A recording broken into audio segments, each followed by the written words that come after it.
we're going to take a brief hiatus from the story to go back in time. Do one of those 80s, montages like we used to see in TV shows back in the day.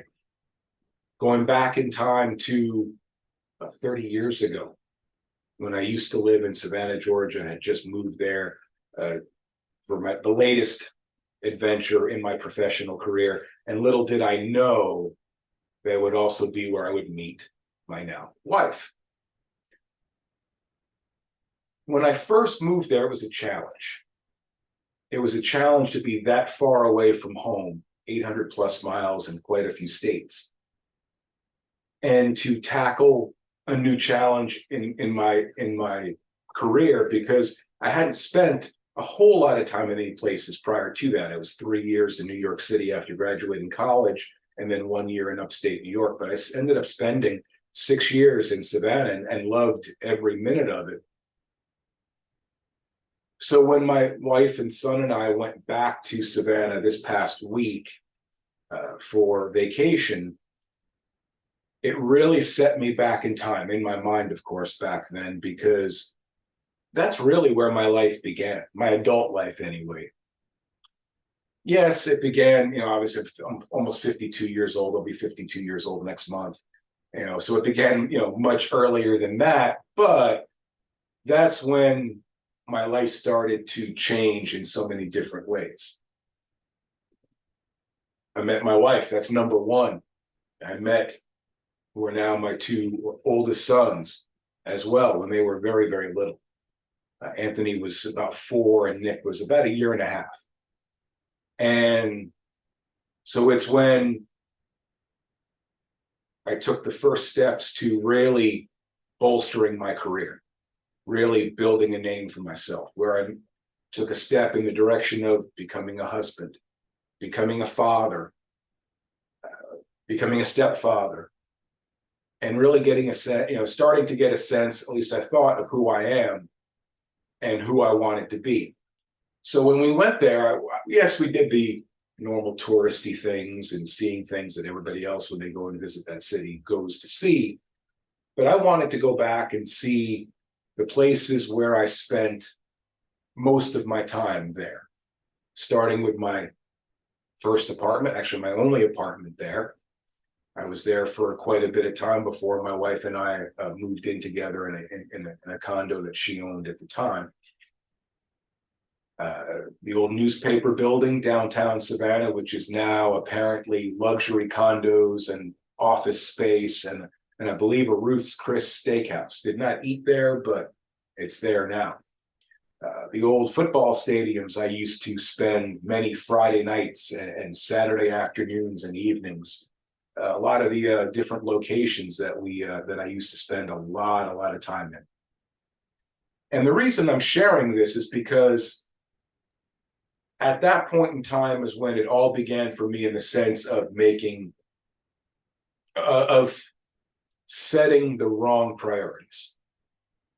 And what I mean by that is that that's where I really started putting work first. I didn't really know it at the time. I was always raised to believe you worked hard. And there's nothing wrong with that. There's nothing wrong with putting forth an honest, hard-working day, an honest day's work. But that you put that first. You put paying the bills first. You take care of those responsibilities first, and everything else comes second. And I can understand in a way, especially an old school mindset, that that's how you think. That's what adulting is about. You take care of your responsibilities, you pay your bills, you make sure there's a roof over your head, you make sure there's food on the table, clothes on your back. That's what taking care of business meant back in those days, at least the way I was taught. But I really started putting family second, putting family behind all that. And I think that's where I started to spiral mentally, emotionally, physically. That's when I got to my heaviest, at almost 250 pounds, because I was always working. I'd like to say it was 7 days a week, but really it was just one long day that lasted 6 years. Very rarely did I take days off. When I had days off, I worked. There was always something to do. We weren't a huge staff by any stretch, so there was always something to do. And I always felt I was doing the right thing. I was being loyal. I mean, that was the biggest thing, that I was being loyal, and I fully believed that I was getting loyalty in return. And that's when I started to, I mean, for lack of a better phrase, started to let myself go. Started to eat poorly. Started to not get much exercise at all. I mean, exercise for me was walking from my apartment to my car to get in and go to the next stadium, the next arena, the next assignment, the next job I had to do, the next story I had to write. That was the extent of it. And I started to balloon, and that just carried over. I made my way to Erie, PA after 6 years with my wife and our two oldest boys in tow. And I continued that.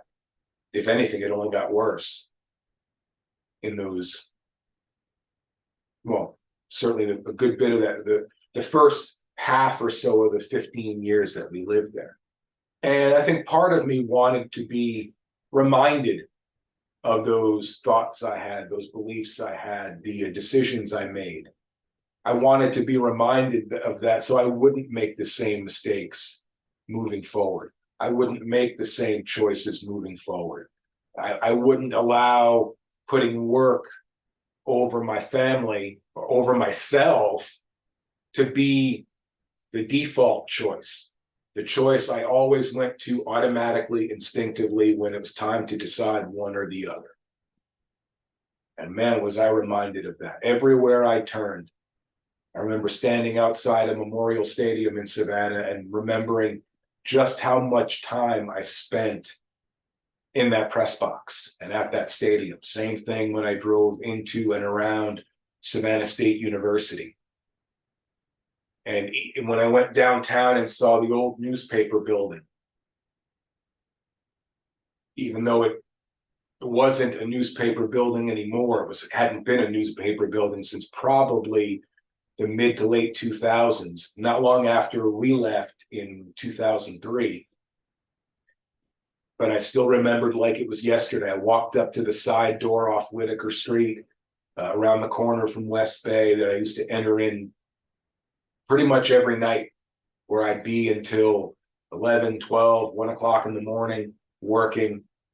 And then I would go home back to my old apartment, which I was reminded of when I stood out in front of it. I knew exactly where it was. I knew exactly what street it was on. I knew the address, even though it looked different in the sense that it was, much more run down and dilapidated. Basically it was the apartment house that time forgot. After all these years, I guess I can't say I'm surprised, but I stood outside that apartment and remembered how little time I spent in there because I was always at work. It was a great reminder of how far I've come in a positive way. It was a great reminder that no matter how far I've come, I still have to be cognizant of the decisions that I make, of the choices that I decide to make. It would be very easy to fall back into that routine, especially as a business owner, as an entrepreneur. We all know there's always something we can do. There's always something we can be working on, like this video right now. But so it serves as a reminder. I go back and look at the photos. I took a ton of photos. I'm going to go back and use them as an opportunity to refresh my memory and remind myself that, even though there's no such thing as a work-life balance, at least I don't believe so. I know many of you out there do, or like to believe there is such a thing as priorities, and setting your priorities in order of true importance. Back then I thought working and making money and paying bills and supporting my family was what I was supposed to be doing. And there's nothing wrong with that. There's far worse things I could have been doing. But ultimately, what my family wanted was for me to be present, for me to simply be there for them, to spend time with them, to make memories with them. And I try to do that more and more every day. So I'm glad I got that refresher. It was one I needed. We all need to be grounded every now and again. We all need to be reminded of where we've been compared to where we're at and where we're going. Every once in a while, it's nice to be humbled and realize that, we need to take stock of ourselves and make sure that we're still doing the right things like we want to believe we are. It was a great trip for many reasons. It was a great opportunity to spend time with family, to enjoy the nice warm weather, not that we don't get that here in North Carolina, and to see a place that I, still love to this day. It was a great place for me to live and to work. But I needed the reminder. And now I'm ready to get back to it,